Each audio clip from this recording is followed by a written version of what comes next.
Good afternoon, ladies and gentlemen. Hope you had a great start to the new year. I'm Shalendra Khanna, and I take this opportunity to welcome you to this webinar on building customer loyalty through service recovery. I have been closely associated with this piece since out of the 18 years of working experience that I have. 12 years have been in various customer service roles in different airlines. And at InspireOne, I head the delivery operations for all the three businesses. Before we kickstart webinar, I would like to take you through certain instructions for this webinar. Please note that it will take some time for the GoToWebinar to load, so kindly be patient. And please feel free to ask questions by writing in the Q&A window which is displayed on the screen in front of you. Some of you might have heard or known about InspireOne, but for people who are witnessing our work for the first time, I would like to take this opportunity to tell you a little bit about InspireOne. At InspireOne, we have three global brands in India: IBM, TAG, and TMI. IBM, we collaborate with organizations for their need of leadership assessments and development, develop specific development solutions for them. We also manage employee engagement surveys under this flagship. The second global partner that we have is TAG, which is globally acclaimed in the area of sales development. We work in the entire spectrum of sales and development, right from the basic sales training to key account managing, and even creating sales academies for organization. And last but not the least, finally, TMI, or Time Manager International, which has pioneered concepts in creating customer service cultures all across organization, all across the globe. And some organizations have also turned their fortunes after implementing this in their organizations. The piece that we're going to showcase today is from TMI. So the objective of this webinar, as you know by now, is how do we create customer loyalty if the service recovery is done in the best possible manner? Or rather, like they say, a friend in need is a friend indeed. So how do we create people loyal to our organizations and see service recovery is not as a threat or a bad experience as a threat, but as an opportunity, and make our customer base stronger by giving them that wow experience? In this presentation and the webinar, we're going to basically talk about, we've kind of divided it into three main points. The first one is why there is a need for service recovery strategies. Why should we have it? The second bit is what kind of approach can we deploy which is real-time implementable to get service recovery on our radar. And that is where we will share our approach, which has worked wonders for a lot of organizations where we've partnered with them in terms of making that culture happen. So we'll be discussing some case studies as well. So, like I said, that by the end of the entire program, you could please go ahead and ask questions. And we did send out the same mailer to people to ask us questions for all you who are attending this. And the two big questions which came out were, if customer service recovery is to be a strategy, what is that trust strategy? And secondly, how does strategy be of any value to us as an organization? How do we make that cutting edge where we don't lose customers, but we make them our own forever. So, having said that, so the first one is the business case for service recoveries. Let's do a spin on it. So, in your view, how much do you think an organization could lose if they don't have a service recovery strategy, or let's say if a service recovery strategy goes wrong? No points for guessing, but there is a case study wherein an airline allegedly lost 1 year of profit due to poor service recovery, and the story went viral. So just to give you a little bit about what this case study is all about, is it's about an Indian customer or an Indian flyer who was flying from Newark and he was supposed to land into Delhi. His flight had a pit stop at Charles de Gaulle Airport at Paris. It so happened for various reasons the flight to from Paris to Mumbai got cancelled, and this customer, along with other 56 odd customers, had a harrowing experience at the airport. They had to run pillar and post, and they were treated really shabbily, according to this passenger. And he wrote a really lengthy complaint. Now, what happened was, one, they were not treated really well. They were there in Paris at the airport for 24 hours. They could not get transit visas because the airlines could not get them in time. Having said that, it was a great opportunity for the airline to address the issues faced by the customers. The customer wrote a complaint and it went viral on the social media. In a matter of few days, the number of views that this post had was close to 100,000. Well, that's huge, 100,000. Talk about the impact of social media.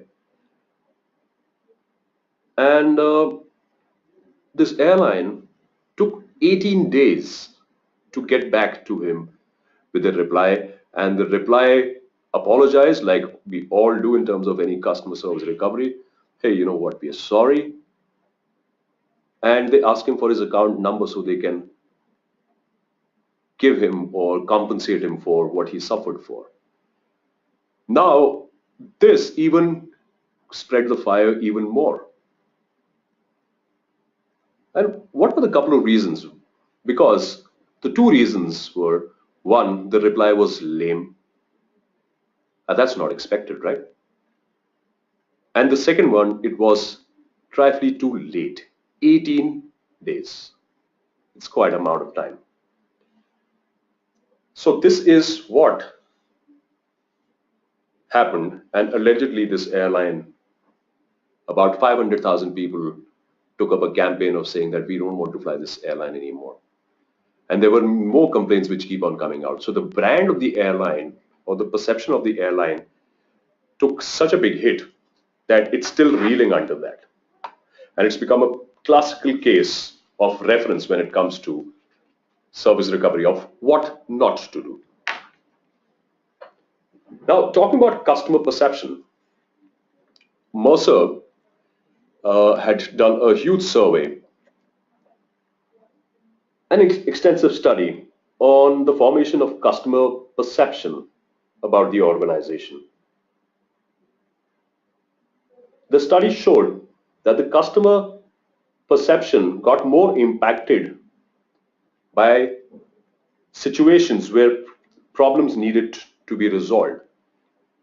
Now, if you see the ability to improve customer perception of a brand, the highest points go to the problem resolutions.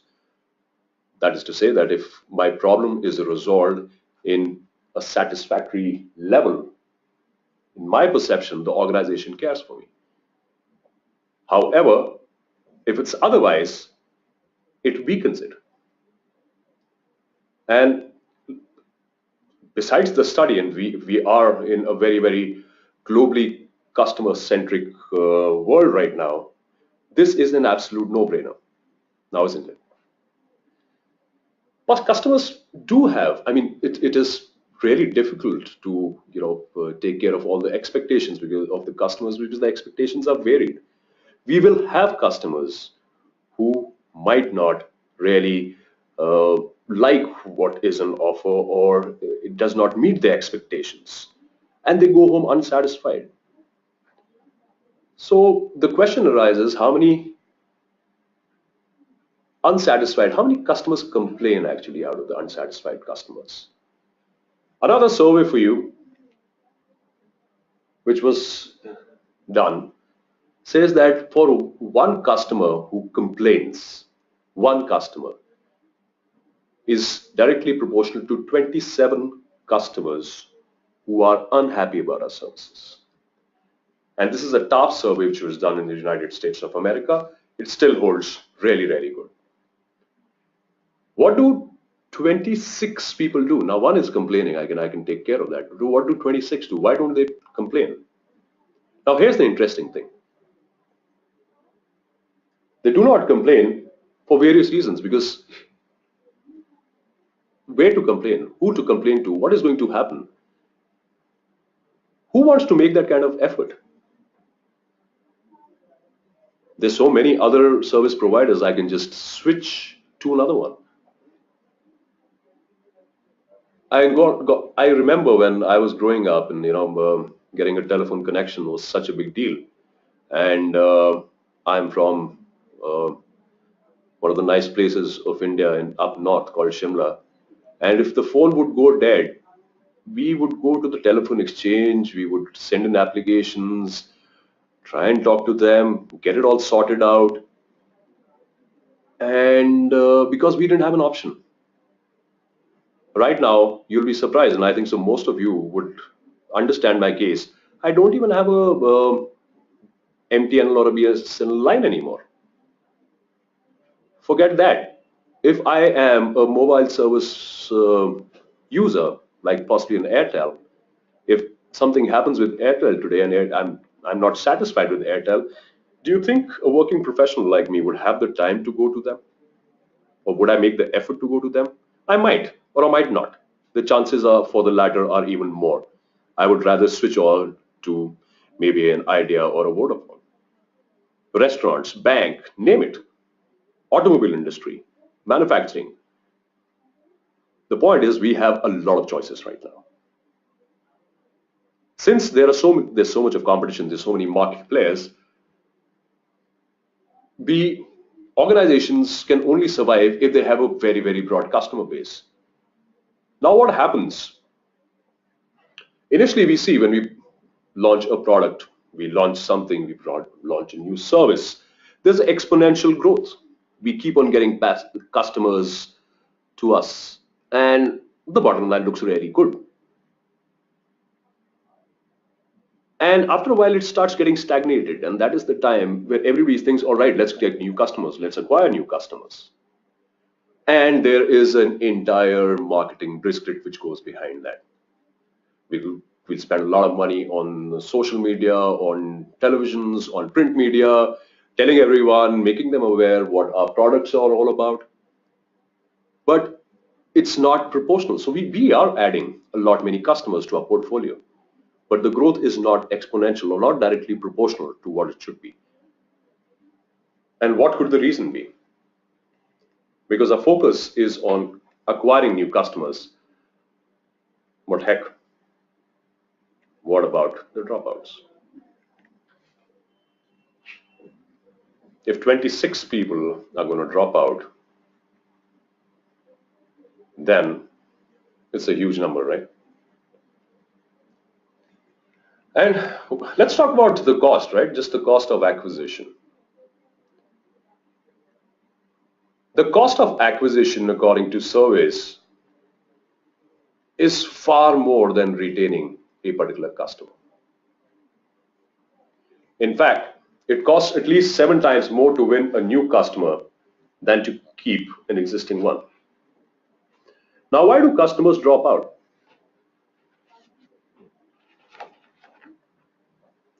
A clear indication is that they are not welcome with their complaints.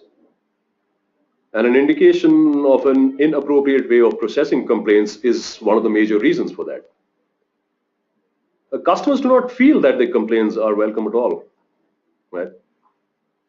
Customers do not know who to complain to. Customers do not know how to complain at times. And I think so there's a huge hassle attached to it. I don't have the time really to do all of this. So keep on adding to the cost. And this is something where I think the entire organization, or at least the leadership team, really has to focus upon. I understand acquiring customers is a mandate. We need to get more revenue. We need to get more people to use our services as well as our products. But retention is, if not more, equally important. So having said that, after building a case that, you know what, we need to take care or retain customers who've had a bad experience with us or who've not been satisfied, we need to get them back and still keep on using make them our brand ambassadors. We need to figure out what kind of strategy are we going to put through. So the strategy, we put it into three-pronged approach, which we say is is at the leadership level, the process level, and the people skill and the behavior level.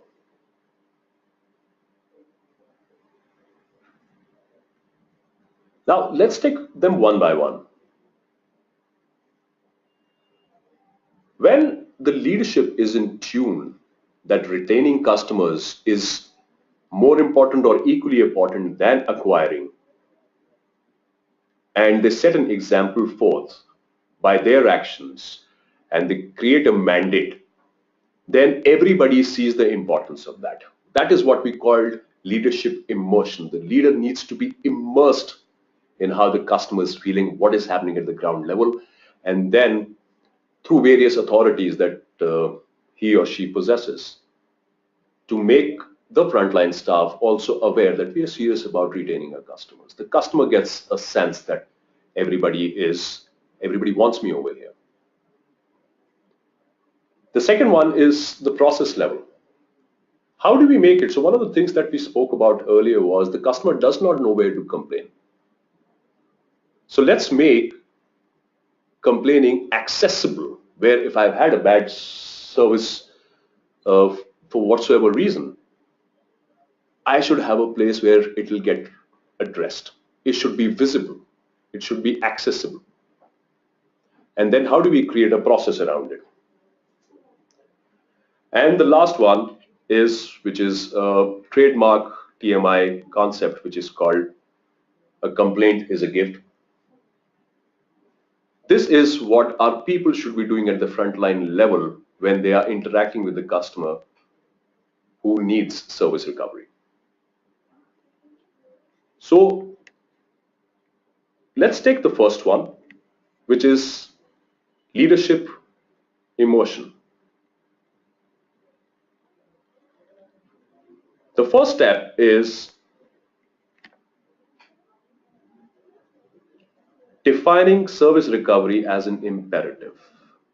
I just mentioned a while ago that instead of acquiring new customers, the leadership spiel or speech or communication should project that retention is the key to moving forward. We need more people to be with us. So that when that goes across, it creates a huge amount of importance towards a particular complaint. It will never get brushed under the carpet. The second one is observing customer interactions incognito. There's a very good example over here. I don't know how many of you are history buffs over here, whoever are there on the webinar.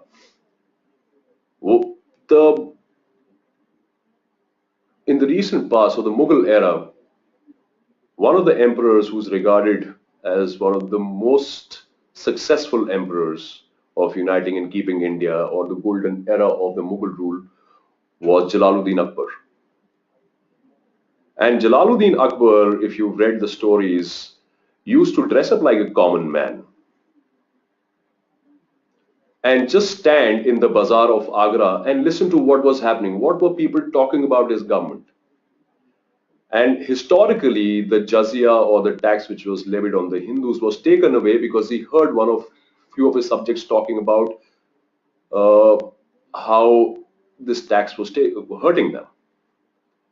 I mean, it's a classical example going back in terms of the leader taking or understanding what is happening at the ground level. And sometimes it just works really well. Or the third step which is there is sometimes be your own customer. Now, obviously, the leader might not be known in different places. I mean, let's talk about um, the banking industry. Everybody might know my name, but everybody wouldn't have seen me. So if I go and try and open an account over there, I can see how the process works. I can actually say that I have a grievance, and I can then see how people take care of my grievance. Are they empathetic enough? Or do they get scared when I talk to them about agreements that I have, or do they escalate it? I'll get a fair sense of what is happening over there.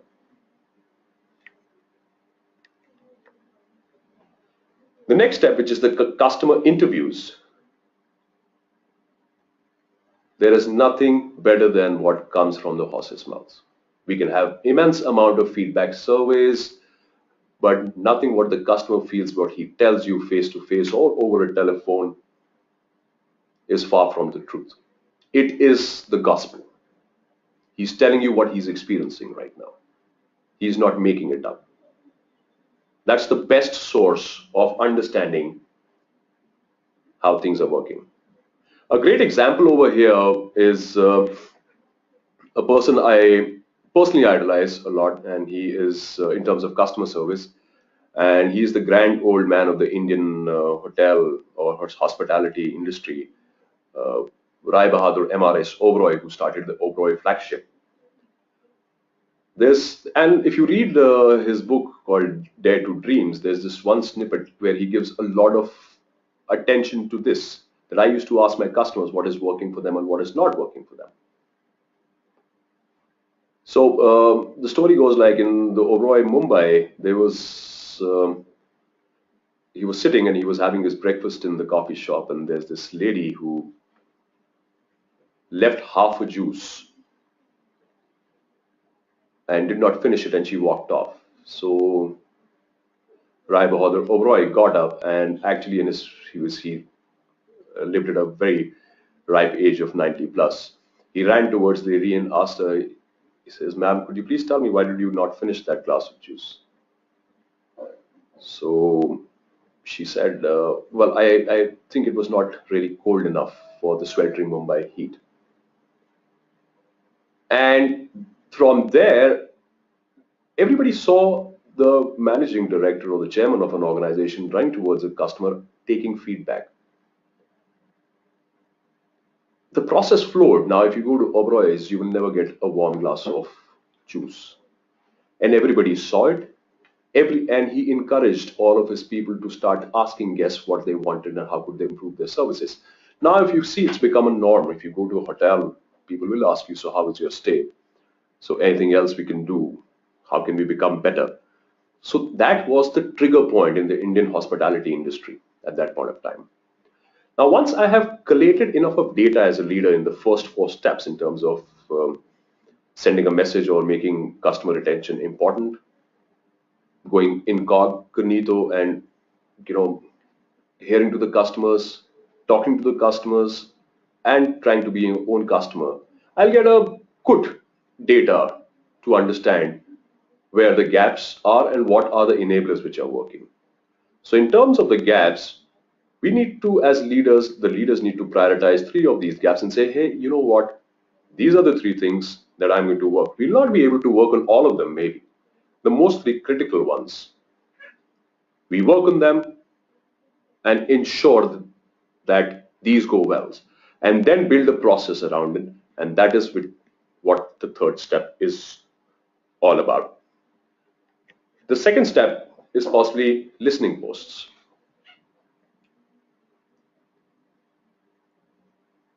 Is my organization accessible? Do I have a email address which says complaints at the rate so and so? Is there a visible complaint counter or a customer redressal counter at my site? On my IVR or my phone, what is the number which says complaints? In hospitals, emergency says once, and complaint is an emergency. Service recovery is an emergency because the customer is saying, hey, I want to be your customer, save me, or else I'm going somewhere else. So the point I'm trying to make over here is very simple.